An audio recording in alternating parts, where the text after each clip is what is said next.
Kembali ke pengantar gabut kali ini, dan kali ini kita akan membahas tentang Samsung Galaxy A05. Jadi Samsung Galaxy A05 ini adalah smartphone entry level terbaru dari Samsung. Karena ketatnya persaingan kelas entry level ini membuat Samsung itu juga mereka harus bermain panas juga. Karena kalau mereka hanya mengandalkan nama besar Samsung, itu sepertinya sudah kurang menjual untuk saat ini. Jadi mereka memberikan spesifikasi yang lebih mantap lagi di kelas entry level, 1,5 juta lebih tepatnya. Jadi Samsung Galaxy A05 ini dijual seharga 1.499.000 untuk varian terendahnya. Varian terendahnya ini kita dikasih RAM 4 GB dengan internal storage 64 GB. Jika kalian merasa kurang, kalian bisa melirik varian di atasnya. Ada yang RAM 4 GB, internal 128, dan RAM 6 GB dengan storage 128 GB. Tapi sayangnya Samsung ini agak bermain kompromi ya dengan kita di Samsung Galaxy A05 ini. Langsung aja ke beberapa hal yang Samsung nggak bisa kompromi, nggak bisa kasih. NFC jelas nggak ada di sini, jadi Samsung Pay ini tidak bisa di sini. Terus kemudian sensor-sensornya kita cuma dikasih yang esensial aja. Jadi untuk kompas sama gyroscope harus absen ya di Samsung Galaxy A05 ini. Terus yang terakhir adalah One UI-nya, karena ini kelas entry level, kita dikasih One UI yang versi core, jadi kita cuma dikasih fitur-fitur basicnya aja. Terus sisanya Samsung masih bisa lah kompromi dengan kita. Mengenai Samsung Galaxy A05 ini mereka masih bisa kasih kompromi beberapa. Mungkin untuk desainnya ini sayangnya masih daur ulang ya dengan kakak-kakaknya. Dengan Samsung Galaxy yang keluaran tahun 2023 dia desainnya sama, cuman karena ini buletan kameranya hanya 2, jadi ini agak lebih mudah dibedakan. Kalau yang buletan kameranya 3 mungkin agak sulit. Tapi walaupun desainnya daur ulang, kita tetap dikasih pilihan warna yang menarik. Pilihan warna ada 3, yang saya pegang ini adalah varian warna green, warna hijau, terus ada warna hitam dan warna silver. Silvernya agak cenderung putih. Untuk back covernya ini biar nggak polos-polos banget, ini kita dikasih motif garis-garis biar belakangnya nggak kelihatan polos-polos banget, dan ini cukup mempercantik tampilan dari Samsung Galaxy A05 ini. Build quality-nya sebenarnya cukup oke aja sih kategorinya. Cuman di bagian back covernya ini kalau kita tekan-tekan tuh kayak agak empuk, kayak ada rongga antara back cover dengan frame di dalamnya ini. Juga untuk framenya ini agak tebal, tapi di bagian belakang ini antara frame dan back cover ini tidak terlalu seamless, jadi sudutnya tajam. Jadi kalau dipegang itu kadang agak ganjel-ganjel gimana gitu rasanya. Tapi ini bukan sebuah masalah, bisa kalian kasih case ini untuk meminimalisir masalah seperti ini. Tapi framenya ini karena dia cukup tebal, jadi grip tanpa case ini sebenarnya cukup baik, nggak licin di tangan. Di sektor layar juga Samsung juga masih ngajak kompromi kita ya. Jadi untuk layarnya ini kita hanya dikasih layar PLS-nya Samsung dengan resolusi HD+. Layar HD+ itu dibentangkan di layar sebesar 6,7 inch yang tentu pixel density-nya emang tidak terlalu rapat, tapi masih ya cukup acceptable. Kalau nggak diperhatiin banget itu ya pixel-pixelnya sebenarnya nggak terlalu kelihatan ya, asal nggak dilihatin banget loh. Tapi untungnya kita dikasih bentuk notch yang bentuknya Infinity U. Ini untuk smartphone di bawah 2 juta ini cukup memboost penampilannya, walaupun sayangnya sekali lagi bezel bagian bawahnya ini masih cukup tebal ya, samping kiri kanan atasnya ya cukup oke, cuman yang bagian bawah ini agak tebal banget rasanya ya. Untuk sunlight visibility-nya ini masih oke, dan respon layarnya tidak ada masalah. Sebenarnya layar yang hanya HD+ ini juga ada sisi positifnya, yaitu dia beban ke SoC-nya nggak terlalu berat. Samsung Galaxy A05 ini kita dikasih SoC yang akhir-akhir ini menjadi andalan di kelas entry level, yaitu MediaTek Helio G85. Ini sebuah SoC yang sebenarnya sudah cukup berumur, fabrikasinya pun juga fabrikasi lama di 12 nanometer kalau nggak salah.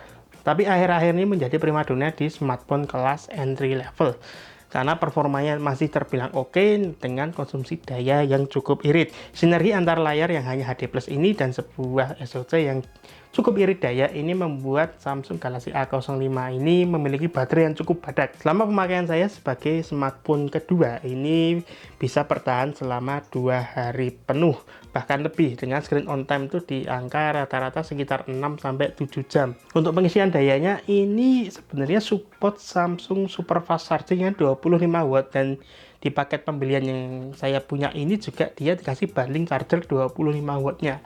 Tapi ketika dipakai ngecas itu agak lama, jadi dari 10 sampai 100% itu butuh makan waktu sekitar 2 jam lebih. Padahal ini dia harusnya support Samsung Super Fast Charging 25 watt. Bahkan ketika kita charging aja dia juga keluar notifikasinya kalau dia berjalan di protokol charging 25 watt, cuman kok lama sekali. Akhirnya saya coba cek hasil pengukuran meternya, itu dia hanya menarik daya sekitar 5-10 watt. Itu dari persentase baterai rendah hingga tinggi itu dia tetap segitu terus. Apakah ini memang support tapi di limit atau bagaimana saya kurang tahu, tapi yang jelas charging 25 watt di Samsung Galaxy A05 ini bisa dibilang agak lambat. Oke, mungkin kita bergeser ke synthetic benchmarknya aja. Jadi untuk Antutu versi 10 skornya adalah 240 ribuan, sudah cukup oke untuk smartphone kelas 1 jutaan, walaupun bukan istimewa karena teman-temannya juga hasilnya segitu. Geekbench 5 dia dapat skor 394 di single core, sementara multicore-nya dia ada di 965. Benchmark storage kecepatannya ini write sama read-nya cukup wajar untuk sebuah eMMC 5.1, dan yang terakhir CPU throttling testnya ini dia cukup stabil ya, karena Helio G85 itu juga bukan smartphone yang gampang panas juga sebenarnya. Untuk penggunaan sehari-hari sebenarnya ini sudah cukup oke, walaupun ketika membuka aplikasi dia butuh sedikit jeda waktu untuk benar-benar aplikasinya itu terbuka ya. Jadi Samsung Galaxy A05 ini untuk gaming sebenarnya, untuk casual gaming dia cukup oke. Jadi kalau kalian main game yang tidak terlalu hanya casual, hanya main seperti Subway Surfer, ini dia tidak ada masalah. Kalau kalian mau main untuk game yang cukup agak menengah seperti Mobile Legends dia setting yang terbuka seperti ini. Dan saya mainkan juga di settingan seperti itu dan saya rasakan ini cukup oke. Tidak banyak stuttering, tidak banyak frame drop. Mungkin di late game emang ada sesekali, tapi ini masih oke walaupun belum sampai ke level yang kompetitif. Sayangnya untuk Galaxy A05 ini karena keterbatasan internal storage ya, saya nggak nyoba main Genshin Impact. Karena Genshin Impact itu sudah memakan memori sekitar 30 GB lebih. Jadi kalau kalian mau nekat main Genshin Impact di Samsung Galaxy A05 ini, pastikan kalian ambil ya storage 128 GB. Oke, kita beralih ke hasil kameranya. Jadi Samsung Galaxy A05 ini dibekali sebuah kamera utama beresolusi 50 megapiksel dengan sebuah kamera bonus 2 megapiksel yang mengaku sebagai sebuah depth sensor. Untuk hasil kameranya untuk sebuah smartphone kelas 1 jutaan ini sudah termasuk usable. Jadi detailnya dia cukup bagus, cuman agak hit and miss di warna. Di warnanya itu kadang dia warnanya oke, tapi kadang dia warnanya agak sedikit kurang. Juga di kondisi lain itu, terutama untuk yang banyak objeknya itu dedaunan yang hijau, itu kadang dia warnanya sedikit terlalu gonjreng warna daunnya, jadi agak kurang natural. Tapi ini emang khasnya Samsung, jadi biru, langit biru itu sangat biru, sementara hijaunya daun itu sangat hijau. Khasnya Samsung, jadi post processingnya ini agak terlalu ganas ya, tapi it's okay. Untuk harga 1 jutaan ini masih tergolong hasil kamera yang bagus. Digunakan untuk malam hari karena ini smartphone kelas 1 jutaan ya, jadi dia yang jelas noise-nya ini cukup terasa. Detail-detailnya juga banyak yang menghilang di kondisi cahaya low light ini ya. Tapi untungnya ini ada night mode-nya. Sayang night mode-nya ini kalian pakainya harus hati-hati karena dia bisa ngambil shutter speed itu sampai dengan 6 detik. Jadi pastikan tangan kalian stabil ketika menggunakan night mode. Untuk hasil videonya ini surprisingly untuk harga smartphone 1 jutaan, dia bisa ngerekam hingga Full HD 60 frame per second. Oke, ini kita ngetes untuk kamera dari Samsung Galaxy A05. Ini hanya saya pegang pakai tangan dengan resolusi Full HD, frame rate-nya 30 frame per second. Bisa kalian lihat sendiri, kalian dengarkan sendiri. Untuk audionya, untuk detail-detail dan stabilisasinya bisa kalian lihat sendiri. Sementara untuk kamera depannya ini hasilnya cukup oke aja sih sebenarnya, masih dalam kategori oke tapi nggak luar biasa. Tapi ya, ini untuk pengerekaman kamera depannya seperti ini, detail-detailnya cukup oke kalau dilihat dari layar. Ini saya coba jalan ya, bisa kalian lihat sendiri.